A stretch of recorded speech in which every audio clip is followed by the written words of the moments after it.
Bonjour à tous. Alors aujourd'hui je vais vous présenter mon montage.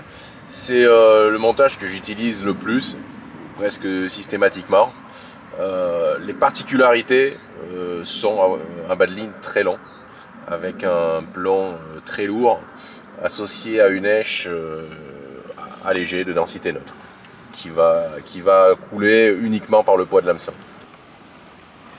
Le premier élément, c'est une tresse très haute densité, qui va me servir d'anti-emmêleur. C'est pas du lead core, c'est une tresse donc ProS Elitech qui est très dense et qui va bien se plaquer sur le fond, qui fait 80 cm de longueur.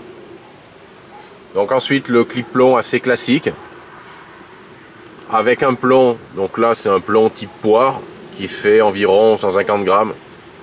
Ensuite on a un anti-tangle de bas de ligne, voilà, pour éviter les petits emmêlages. Et la particularité, donc comme je disais tout à l'heure, c'est un bas de ligne très long, donc celui-là fait environ 40 cm, avec une tresse aussi ProS Elitech, donc très souple, mais avec une forte densité qui aussi va bien se plaquer sur le fond. Donc j'ai rajouté ici deux petits sinkers pour encore améliorer la densité du bas de ligne, qui puisse vraiment être plaqué sur le fond. Donc on termine donc par un hameçon, donc c'est de la marque Gamakatsu, un G-Carp Super Rig. Il a une hampe très courte avec une pointe très longue, un ardillon qui est assez important.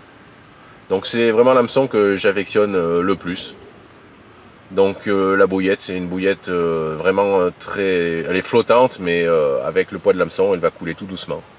Donc le principe, ça sera d'avoir un bas de ligne le moins tendu possible, donc avec pas mal de mou, qui soit quand même détaché du plomb. C'est pour ça qu'il est le bas de ligne assez long, pour avoir une èche qui soit le plus libre possible, pour que la carpe puisse éventuellement jouer avec sans qu'elle sente aucune résistance.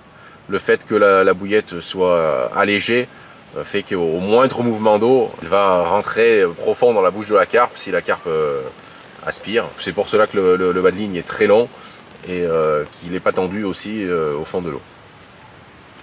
Voilà.